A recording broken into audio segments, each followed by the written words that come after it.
thrill seekers? Joe here from Joyful Noise Productions, where we just don't press record. We raise Cain and make noise with a purpose. In last week's video, I talked about pre-production. As some of you who probably watched the video are wondering, what about us who have no one to jam with? We don't even have bandmates. Heck, I got music in my head, but nothing to record it with. Well, today, I heard your prayers. If you were like me, that kid who grew up as a loner and had a piece of meat tied around them so that even to get the dog to play with you, this video is for you. We're going to be talking about a program that every solo musician should have and learn to use to bring your music to life. So let's talk about it. Back in the day, when I got first bit by the music bug, things weren't easy. If you wanted to lay down a demo, you needed these things: a multi-track recorder, a portable keyboard, and a mysterious contraption that looks like this called a sequencer. And above all, a wallet full of regret. That setup turned out to be the most insane investment of my whole life. All just to make one halfway decent song. Now fast forward, and the game now has totally changed. Making music isn't just affordable, it's dang near unstoppable. The unsung hero behind this revolution? GuitarPro 8 by Aerobass. In full disclosure, I'm not being sponsored or compensated by Aerobass Music to promote GuitarPro 8 in any way, shape, or form. I have been using GuitarPro for a long time. So I bought this with my own money. With that out of the way, let's move along. That first creative hurdle, it's a beast. Feels like you're stuck behind a paywall or waiting for your dream band to magically appear. You've got riffs clawing out of your brain, drum fills pounding in your chest, got whole songs screaming to be born. But making them like the real deal feels out of reach. When I first started using GuitarPro, which is GuitarPro 4 at the time, I started using it as a glorified notepad, a place to dump ideas before I took them somewhere serious. And yeah, the old sound banks that they had, they felt more like toys than they did tools. But now, GuitarPro 8 hits differently. It's got some serious muscle under the hood. In GuitarPro 8, you can now mix the drums independently so you can get a balanced mix with the drums. And that eliminates the bombastic sounds that General MIDI drums make. Also, the guitar amp models sound killer, with various models like Vox to Soldano. They even sound cool with real guitars. And the effects processing is pretty decent. So here's the mission. Take a blank screen, turn it into a full-blown track. I'll write every part, dial in every tone, and mix the whole darn thing, master it, all inside one program. Now, there is a feature on GuitarPro 8 where you can actually import an audio file inside. But for right now, we're only going to focus on exporting your song from the idea to an audio on this video. No DAWs, no outside help, just raw creativity and one monster of a tool. And let's see if GuitarPro 8 can really bring the thunder. Here, I got my Epiphone SG, the machine,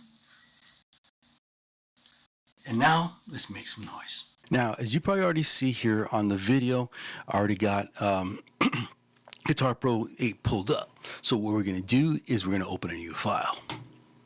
Okay, first thing it's going to ask is what do you want to add to the track? Now, as you see here, I got stringed, which would include your acoustic, electric, bass, and other kinds of instruments. You got your orchestra stuff, like your pianos, your synths, your strings, winds, and others. You got your categories of them. Then right here, you also got your drums. You also got other types of percussion that goes along with it. So in this case, we're going to go with the drum kit. So we're going to go ahead, we're going to press create. Now, before we go any further, I'm going to go ahead and I'm going to zoom in on the sheet here.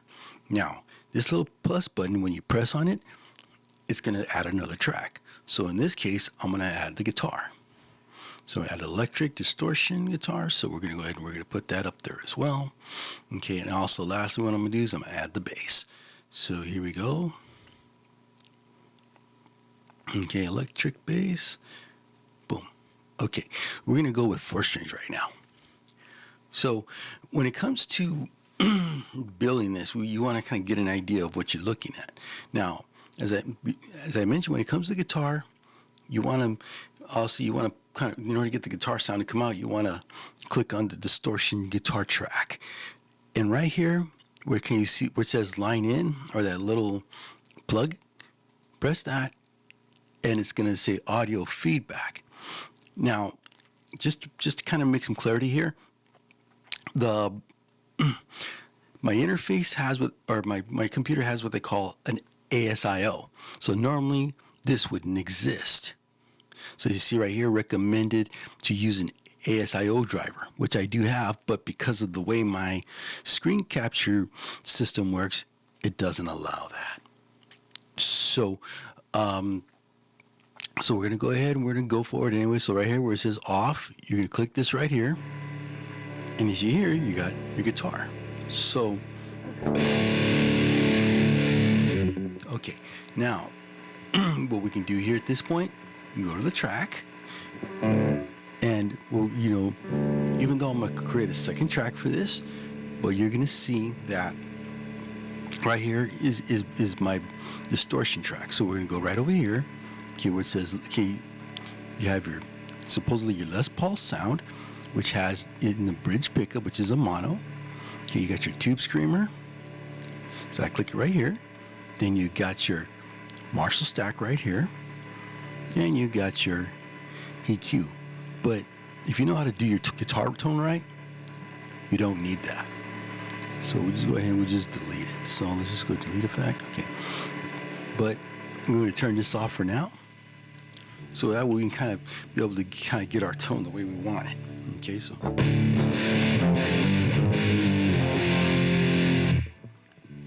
Now, Marshall, this is pretty cool if you know how to make it. I mean, it'll sound right out with the Marshall sound, but if you really want to, let's see.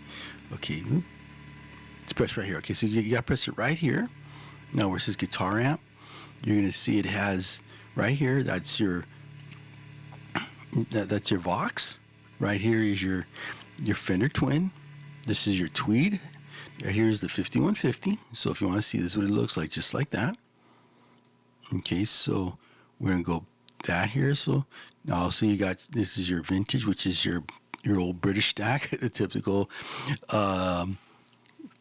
J45. Okay, this is that's the 800 right there. Then you got your rectifier. Your modern, which is your Soldano. Then you have also your overloud, which is, I believe that's your diesel. Okay, you also have your rotary speaker, which is like your old style. Then you also have your UK light, which is which is like your combo. So what we're gonna do on this one, I'm gonna go with the modern, which is the Soldano, because to me that's a little more cleaner.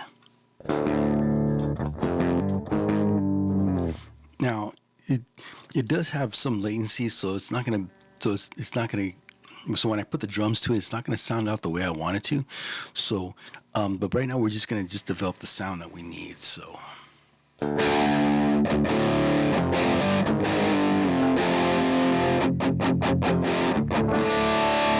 okay, here we go. Like I said, the amp sound sounds pretty good. So what we're gonna do here is we're gonna go ahead and we're gonna EQ it just enough. So let me back off the bass just a little bit.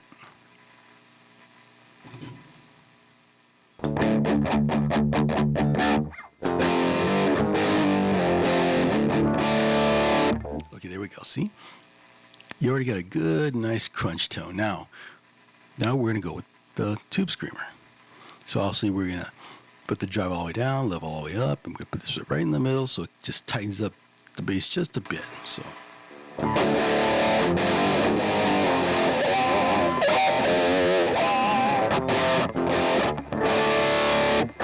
Now, if you want to get an idea where everything's at on your pedal board, see where it says pedal board right here? Show pedal board. So it pops right up. So let's go ahead and let's maximize it just a bit. Okay, so now you can just see what you have. So it comes to so you see you got your compressors, you got your, okay, let's see if we squeeze this out just a little bit. Oops. So you got your big muff pies, you got your fuzz benders, your distortion pluses, which is your MXR. Here's your metal. Okay. So as you can see, you got tons of distortions at your disposal, EQs. You also got your flangers, you're on your chorus ensembles, flangers, more your tremolos, vintage. You also got your amp setups here, see as well. You also got your time-based effects, such as your digital delay, tape delay, okay, reverbs. So you got all that to your disposal. Now, I'm gonna put up a drum beat I have in mind. So what we're gonna do is we're gonna go ahead and go to the drum kit. Now, the rule of thumb I normally do when it comes to recording or wanting to set up a track, I always try to go ahead and give at least 2 bars of rest. So I'm gonna go boom, boom. So I'm gonna give myself some key time. Now, what I'm gonna do right here, I'm gonna click on the automation editor, okay, which is normally where you find your tempo. I'm gonna give it at 88, so that way it accommodates the sound that I hear in my head. So I'm gonna apply that. Okay, so let's see if I can get this to work. Now, one thing that this thing does not do is the one thing it does not do is this. It doesn't record in real time, so you can't use the keyboard to kind of put it out. So you kind of have to have it mapped out in your head how it would sound. So it takes some time to play with it, but in this case, we're going to kind of go through it really quick. So I'm going to press Control F6, and as you see right here, I got my drum kit. Now, the rule of thumb, especially if you're going to be using MIDI tracks, is always to go on 36 because the keyboards go from to C to C. So when it comes to the kick drums, it always starts on middle. It always starts like either low C or middle C. It doesn't go anything below that. So when it comes to doing that, you want to put this here. So we're going to go ahead and we're going to also put the hi-hat open.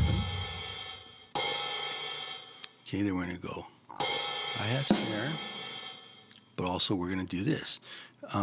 This is what I have in my head. So let's see if it comes out the way Okay.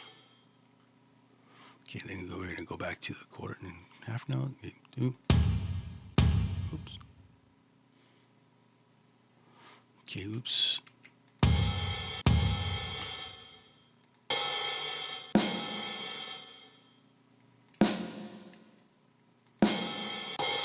Okay, here we go. Okay, so far this is what I have. Okay, so we're gonna you see right here, this loop, this turns on the loop. So we're gonna see how it sounds. Okay, but we're gonna push this loop back on here.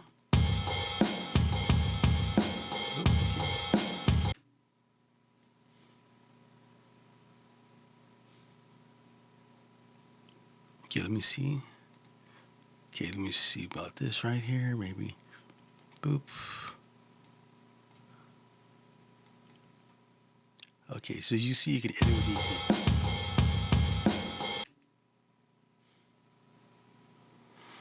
Okay, so good. Now I got it the way I want it. So let's go back. So let's go right here. So we're gonna go ahead and play it.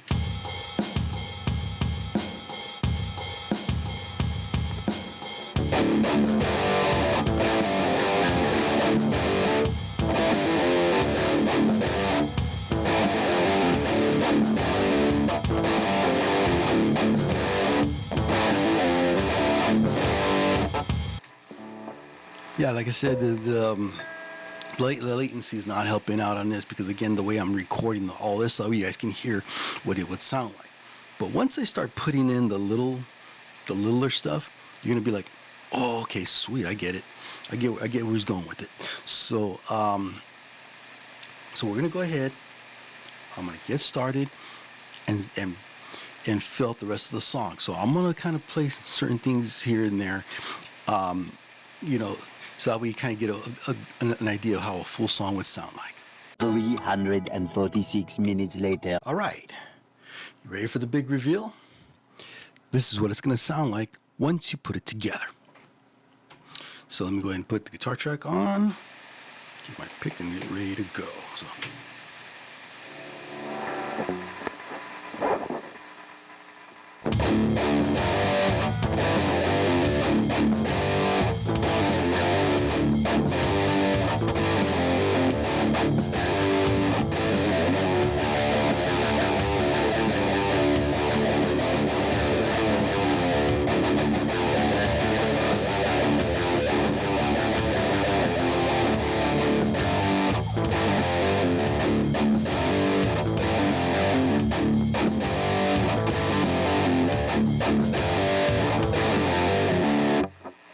See, as you begin to see, now it picks up the pace now on this. It makes it go even faster. So now you can say, okay, now I see how it's going to come together. Now, at this point, you can put in drum fills, whatever you feel you need to make as far as to put all this together. So, as you begin to hear it, you're going to be like, wow, this is pretty cool. Now, we haven't even touched the other stuff yet. Like, for example, let's go to the track here. Now, as you can see, this does have some other stuff to go along with it. You know, you have actually, we really don't need this. I mean, we could use that. But as you see right here where it says equalizer, you could turn it on, and you could even equalize it even better. So let me kind of give you an idea of what it would sound like.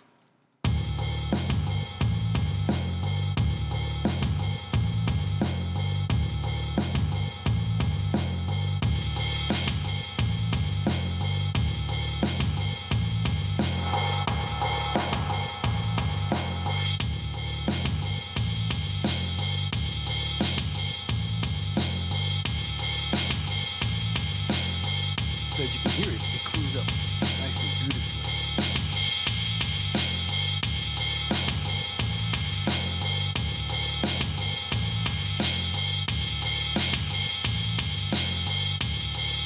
As you notice, I'm only messing with the mids, and you already hear the good sound it's already producing. Now, so it's the same thing with the bass here.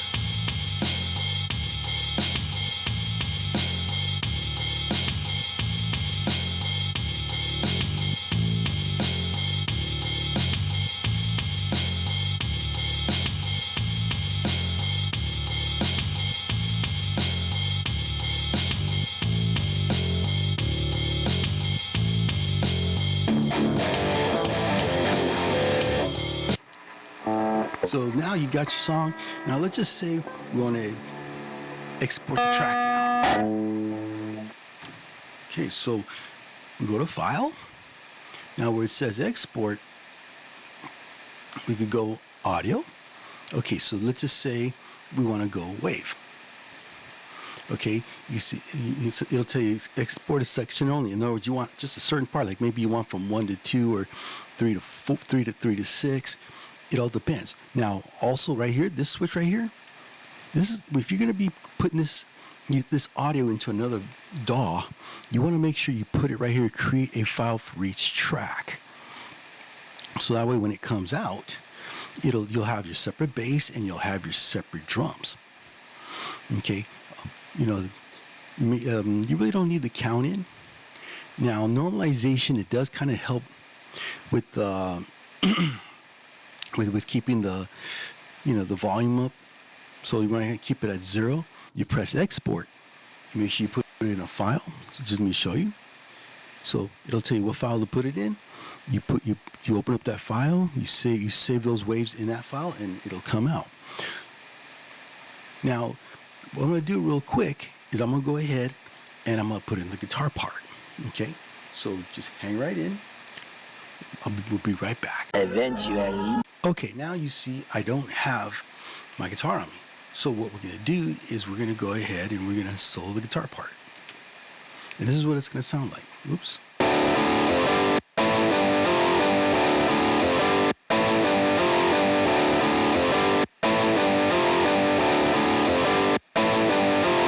Well, it kind of came out a little bit okay. I got to mention but it kind of pulls out the basic idea. Maybe I need to put these in 16th. Okay, now let's see how it sounds. There we go. Okay, now we're going to put the whole song in its context. So here we go.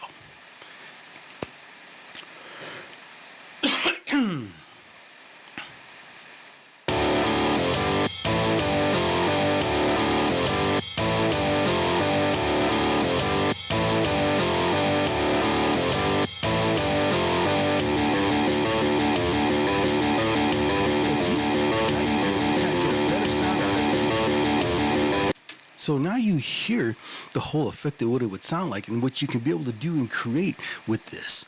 Now, let's just say I want to get the plain tracks on this thing. Okay, let me go ahead and turn all this off. Let's just say you want to put this on a DAW and you just want just the raw tracks by themselves. So when it sounds, it should sound something just like this.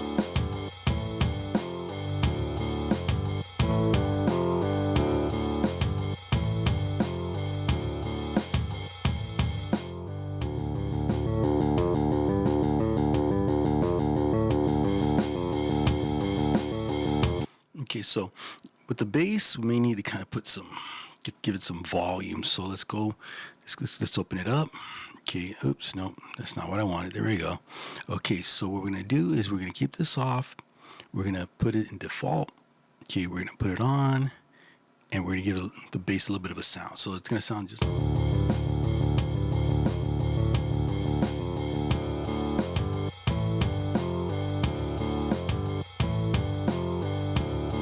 Okay, so now let's go ahead and let's start with the export process. So also you're going to go to audio. Okay, you're going to go wave. We're going to create each track. We're going to go to normalization. We're going to go 0 dB. Okay, now we're going to put this on top. So we're going to put this here. We're going to put demo. Okay. So we're going to put all that in there. We're going to put demo.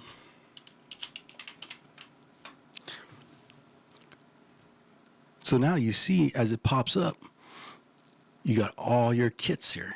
You got your drum kit, you got your distortion guitar, and you got your bass. So when they come out, it should sound something just like this.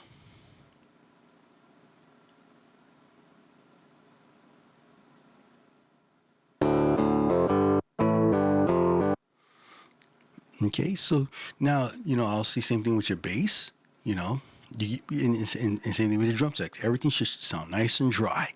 So when you are ready to put it up in a DAW, you could be able to equalize it from the DAW itself. Okay, so, but again, like I said, if you just want just the drums and the bass, you could be able to do that as well. You could also add keyboards if you got a keyboard sound also that you want to put in there. This whole experimentation with GuitarPro 8 proves one thing. You don't need to spend a fortune on home recording gear or a big name studio to make killer music. The tools are in your hand. You just need the fire to use them.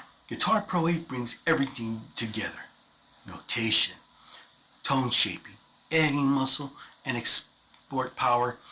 Everything you need to take that spark that's in your head and crank it out as a professional sounding demo. Sure, you might need to brush up on a little music theory or learn it to unlock the full potential power of GuitarPro. But don't sit around waiting for the perfect setup or the perfect band. Start creating right now with what you got. Now it's your turn. What are you using to write your music? Is there any sleeper software that you think deserves more love? Drop it in the comment. I check out every single comment that comes down here. And if this video has lit a fire under you, hit that like button, smash that subscribe button, and stick around for more Sonic Mayhem. And if you need a reminder, hit the notification bell. Once again, I'm Joe from Joyful Noise Productions. Keep your riffs loud, your tones dirty, and your spirit untamed. And we'll see you on the next one. Peace out.